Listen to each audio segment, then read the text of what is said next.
Hello, and welcome to BIA's Leading Local Insights podcast, your go-to spot for staying ahead in the dynamic local advertising marketplace. You'll hear BIA's top experts and their distinguished guests break down the trends, technologies, and innovations reshaping local media. Plus, you'll frequently get highlights from BIA's U.S. local advertising forecast. Thanks for tuning in. Let's dive in.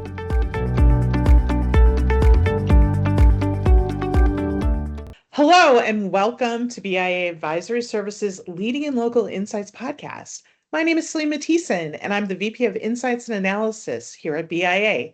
Today, we're talking about how AI is reshaping search and what that means for anyone who lives and dies by visibility, whether that's SEO, media, or marketing. The place where opinions are formed and shortlists are created is moving from search results page into AI-generated answers. For brands, the questions become less, what's our ranking, and more, are we part of the answer mentioned, cited, recommended, or even sponsored? So to unpack what that means for SEO content and media strategy, I've invited my colleague, Mike Boland, who's been deep in future of search and AI-driven discovery. Blech, I can't talk today. To get us started, Mike, how are you today? Hi, Celine. Good to be with you. Great. So, Mike, when you look at how people search and research today compared to a few years ago, what feels fundamentally different to you? Yeah, I think that's really where it starts. You mentioned a Mhm. lot of things about how all of this impacts like the online visibility playbook, but I Yeah. think like before getting to that, it's all a function of like how the user behavior is changing. And to answer that question, it seems that we're getting into more of a modality in search that the industry has been driving towards like for a while and has really just like accelerated and gone into hyperdrive in the last like 1 or 2 years, which is natural language search. We've been Mhm. talking about this for years. And I think it's the onset of AI engines and LLMs like ChatGPT and others that have one made this possible and then two have started to condition the behavior on users that this is now possible. So you see more and more people searching in more evolved ways. And evolved is the key word because the sort of like the joke always in search and especially in local search has been that we talk like cavemen when we search. It's like sushi near me, right? And now we're Yeah. using full sentences. We're getting into more granularity and we can get into that and what that means. But I think that one data point that I think underscores a lot of this is that Sochi, a company that works on reputation management and a bunch of other things, a company you know, Celine, came out with their local visibility index recently. And as just one of many data points in this report, they reported that search queries, traditional search queries on Google, average 4 words in length, right? Mhm. Can you guess the average word count of a typical AI query, whether it be Google AI mode or like ChatGPT? Like, guess what the length, the average length in Maybe words? in words, Yeah. maybe double or triple that. Yeah. I So it's mean, according to their study, it's 23, which is oh almost my gosh. 6x. That's almost Yeah, 6x the 4 words that's of crazy. search. So that should quantify it. But yeah, that's playing out in a lot of interesting ways. So is there anything you can add to that? That's a great observation, high level observation on the shift from searching and clicking to asking and getting answers. Anything else that you can observe or that you've observed that we need to keep in mind? Yeah. Let's like color that with an example, Okay. right? Like the caveman search versus the new like natural language search, which makes a lot of sense because it's the way that we think naturally. It's the way humans think. Like it's a return to just, something that's more intuitive for us. So anyway, let's take a local search example because that's our world, Mhm. right? The Mhm. sort of, coffee near me. That's the traditional search. That's 3 words. Google, I mean, Soshi's average they said was 4, but let's just take that typical search, coffee near me. The Mhm. way that that might translate today and the way that users are being conditioned and the engines are being capable of processing is something that's more along the lines of I'm driving down the 405 freeway in Los Angeles, heading towards Los Angeles. I'm looking for a place to get coffee that is less than 1 mile off the highway, and I prefer Pete's to Starbucks, and I want one that has a bathroom I could use. Right? It's like that's the new search, not the Wow. coffee near me. Yeah. And I think that again, that has a lot of implications for the art of SEO or what's becoming known as AIO, AI engine optimization. That's based on just those new ways that people are searching.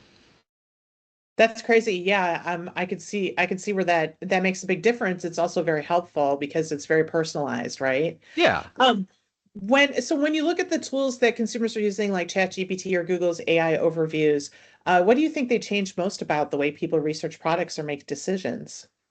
So one, it's that natural language, and I think that that again is just more natural to the way we think, and that's sort of slowly, or actually, I should say, it's quickly assimilating. It's going to Mhm. take a while to untrain the world on the way they used to search, but that's happening faster and faster. So it's that natural language, but also I think something interesting that's like another layer of advancement on top of that is something we talked about on our last podcast about ChatGPT's ad program or developing ad Mhm. program, which is that a lot of these AI engines, including Google AI mode and their overviews, sort of have a memory. So you can have a dialogue that remembers, like the engine remembers that, the conversation you had 3 weeks ago, or just basic stuff like the fact that you have two kids, a dog, and a nut allergy, right? It'll Mhm. incorporate those things. And I think Mhm. on top of that, the thing that's interesting is the capability to make it more like a dialogue. Like if you picture the old search world, you're researching a product, right? And you ask a question, and then you sort of have another question, maybe a follow-up question, and you start a new search with that follow-up question. In this way, it's just these questions and answers build on each other just like a human dialogue. So there's these Mhm. multi-part questions. That's sort of the hallmark of Google's AI mode, and ChatGPT can do it. So it's sort of this more of a back and forth. That Mhm. builds on itself as opposed to these isolated one-off queries that you might do 20 of them in the same process of researching like a new TV. So it solves the time consumption in queries, right? But Totally. like, what other problems are AI solving that search results never quite nailed? Because that's a good example. Is there other ones out there? Like, what about like for visual or in you said it Yeah. conversations, like in the deep discovery? Um, I think the visual is actually a great example. So visual search is something that, again, is not new. Like a lot of this isn't new. It's just really accelerating and getting more capable. So it's getting a lot more attention. But visual search, such as Google Lens, has always been mhm, something where you hold up your phone and you take a picture of something, and it's great with like if you're on a nature hike, right? It's like plants and animals and pets. Like what kind of dog is that? But I think that it's being incorporated in ways on the desktop more where it's like shopping related searches and like I'm looking for something and you see visual results and you're saying you can say something like I like that, but does it come in blue? Like it's multimodal in that it's mhm. both text or voice input, but also visual. So I think that multimodal capability just opens up new dimension, right, in the way that we search. So we're not always describing things. And for certain types of searches, the ability to search with visuals as opposed to words makes sense. Like, fashion, right? Fashion's a good example, For or probably a lot of other cars, examples. Yeah, totally. automobile. I mean, for local, Cars, yep. thinking auto is one of the top categories and spend for auto, for local. Sorry. Yeah, yeah. Okay, cool. Yeah, so do you think this just changes how I mean, we talked a lot about how people have changed their behavior with search. But does it also change how quickly they move from that discovery research to decision? Totally. I think that we talked about this last week too, or at least alluded to it. That convoluted path to purchase that we've always looked at in local search and local media, where like people are weaving in and out of different devices and screens, and there are some ways that could be compressed in AI Mhm. search in terms of like there's again, it's that conversational just back and forth, and you just arrive upon an answer sooner with less steps and less, things. But also the fact that there's less of a click stream where the old model, the Google search engine result page SERP model, was all about links and surfacing links, and then you go to that link and oh, that didn't have what I want. Let me start over. And now it's all in that same UX, that same answer. It's all right there. And that's a good thing and a bad thing. We talked about last week how the performance-based, click-based model of online advertising that we've come to know and love is sort of eroding because there's less click-throughs, right? The answer is right there. So I Mhm. think that there's a lot of implications for marketing. But to answer your question, yeah, I think it could make a more compressed purchase funnel in a lot of cases. Didn't we also talk that we were talking, I think we were brainstorming last time about new measurability for that too, for Yeah, that behavior. Right. totally. Like, how do you measure it when there's no click? That's an open question. Right, exactly. So when you talk about AI search and AI overviews, how do you define those in practical terms for an SEO team? So getting into the SEO side of this. Yeah, let's transition into that, like what this all means for the Yeah, point of what does this marketers mean? and Yeah. SEO people. Totally. So as you can guess from everything we just talked about, the online visibility playbook has changed. So the art of SEO has always been about reverse engineering the algorithms, Google's page rank algorithm. What are their Mhm. ranking factors? How is that changing? It was always a moving target. Now, like that's still there. That hasn't gone away. But now there's also this sort of new entity out there that's providing answers, and that's all the stuff we're talking about. And similarly, it's going to be about reverse engineering the ways that it finds information, the way that it surfaces answers. And unfortunately for marketers, there's only some degree of overlap between the two. Like there's been this sort of ongoing question of like, if I was on top of my SEO game, does that automatically put me on like a head start or higher footing in getting surfaced in AI engines? And the answer is like sort of. I'll Mhm. mention that Sochi study again. Their local Mhm. visibility index. They basically measured a bunch of multi-location brands, right?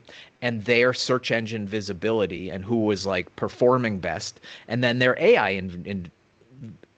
engine visibility, excuse me, and who was performing best.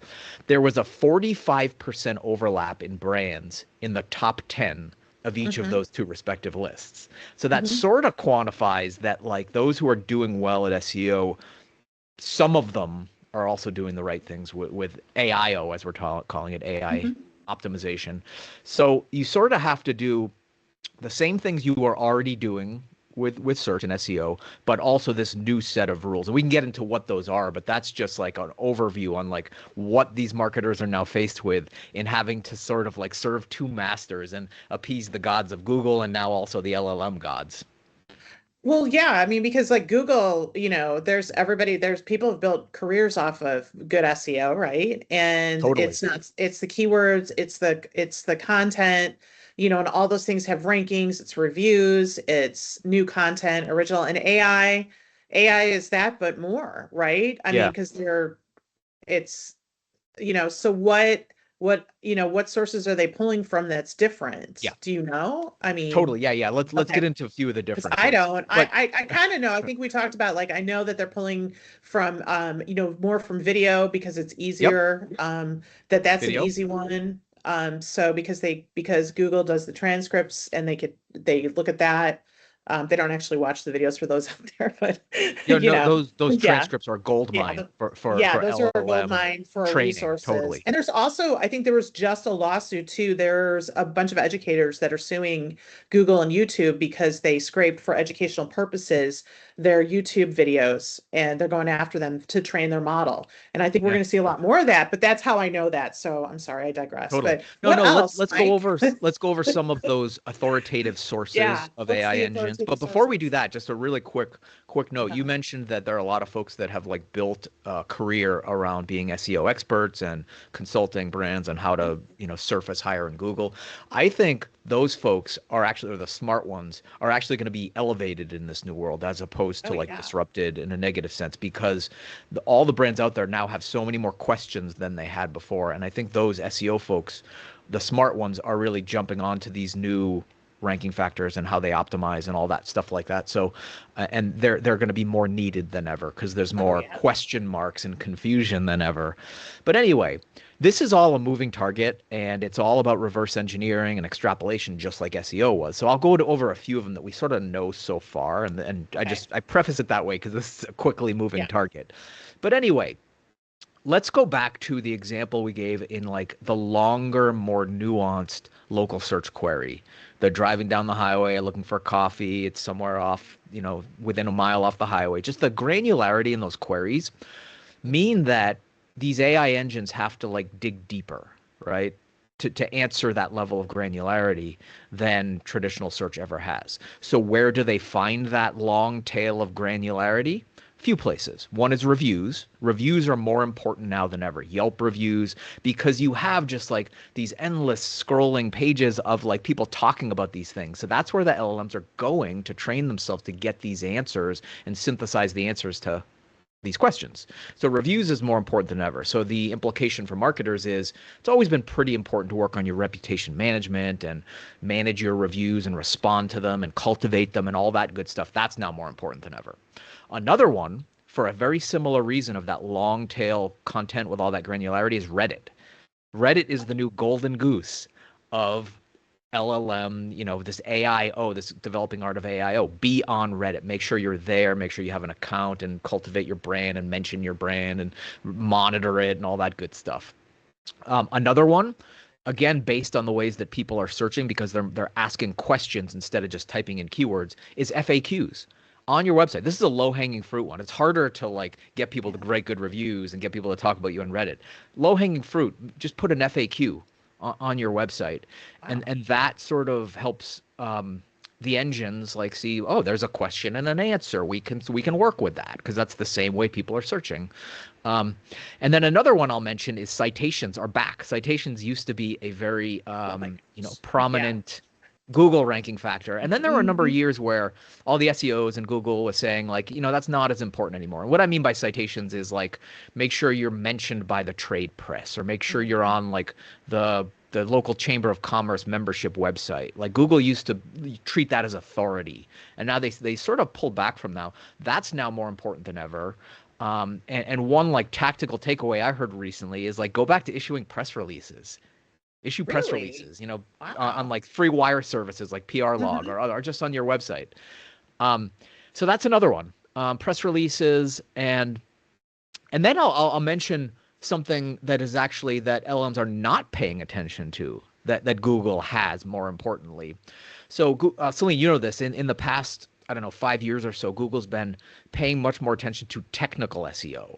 So there's on-page SEO, which is the words you're saying, the keywords, the FAQs, all that. And then technical SEO is the stuff in the background that's do you have the proper schema markup? And are you utilizing your canonical tags strategically and page meta descriptions and core web vitals? That's another one that's really accelerated in the last 5 years. How fast is your page load? Properly sized images that load fast. LMs don't care about any of that. So technical SEO is out. And I shouldn't say out because Google's still there. Right. Operating as Google does. But for this half of the searches that are happening on, not half, I don't know what the breakdown is, but for the portion happening on AI engines, technical SEO is out, but all those other things that I mentioned are reviews, Reddit, FAQ, citations, and that list just keeps growing. That's crazy. Well, it kind of makes sense because the technical was really there to kind of check off the boxes to say that this is an actual, live working, breathing, current, business, service, farm, product, not content farm. That was to fight the content farms. Totally. And so that's very interesting. So speaking of FAQs, are there particular query types? We talked about one, getting coffee and driving. Query types or verticals where you're seeing that AI style answers take over faster, because of consumer behavior or just because of the nature of what of AI and what it's being used for popularity? Yeah, I think popularity is the right word because it sort of mirrors everything that's out there. LLMs train themselves on they're only as good as what's out there. So if you look at the different types of content out there that are more prevalent than others, I think that sort of answers your question in terms of what they're doing a better job answering, what people are asking more. So you can think sports, news, stocks, politics. They're all going to be rich sources of information. And I think that's a self-fulfilling prophecy because the more people ask those questions, the more answers are surfaced, the better the engines get because they learn, obviously. So I think that's the case. And then on another level, I think that there's that's just more of a passive reality. That's just inherent. But I think there's also some ways that these engines are sort of trying to manufacture some competency and specialization in different verticals. And we talked about them on the last podcast, which is healthcare. OpenAI sees healthcare as an area that is so rich in terms of specialized knowledge, but also a very high value vertical. Another one is legal. I read the other day that Anthropic is building a sort of variant of Claude that's all about the legal vertical. And that one makes a lot of sense because you picture law firms, half their staff is like all these paralegals running around and looking up stuff and all that, and then a lot of that can be automated. They see a huge opportunity there. So I think it's a combination of just like the inherent share of topics on the broader web, like that's going to sort of mirror what's happening in these LLMs. But on another level, there's some deliberate maneuvering by some of these AI giants to sort of cultivate some of these high value verticals. Right. So retail, of course. I mean, we're seeing that all Retail, over the totally. place. That's a big Yeah. one. Shopping, I Yeah. think, yeah, absolutely huge. Shopping is huge. Yeah. Yes. And See that, also yeah. these ones we're talking about, I think I mentioned this for healthcare, but these are all these are all monetizable verticals. So they're like salivating, not just in they're big, but they're also high value because the commercial intent on a shopping search is going to be greater than like the type of research you're doing for like a research paper or, stuff like that. You're not necessarily going to buy something, you're just looking for knowledge. Right. Yeah. So from an advertiser's point of view, what is the strategic appeal of answer adjacent placements? And should, do they offer anything what's the value for them to kind of really invest in this? Yeah. So there are some signs, some evidence that the traffic is actually converting better, like traffic that comes from an AI agent as opposed to traditional search. And it's sort of a double-edged sword. Like you've probably heard all of the publishers and brands and anyone with a website sort of lamenting over the last year or more about the fact that their traffic has gone down because of the AI answer. Like we talked about earlier, there's less clicks Yeah. happening because the question's answered right there. And so they're getting less clicks. But there is some evidence that the clicks they're getting are higher intent and better in terms of converting better. So I think this study came from Adobe Shopping. They found that their AI traffic or AI traffic in the sites that they were monitoring converted 42% better than non AI traffic. And interestingly, a year ago they did that same study and it was 38% worse. Oh, So wow. it's like a massive difference in, I guess, just like the way that people are starting to utilize these engines for shopping and for things that are converting. So I guess that's good news to answer your question about like how should brands think about prioritize like putting themselves there. And like paying attention to everything we just mentioned, the AIO playbook. Like not only is it important, but to underscore that it's high stakes and it's a missed opportunity maybe if you don't go after it.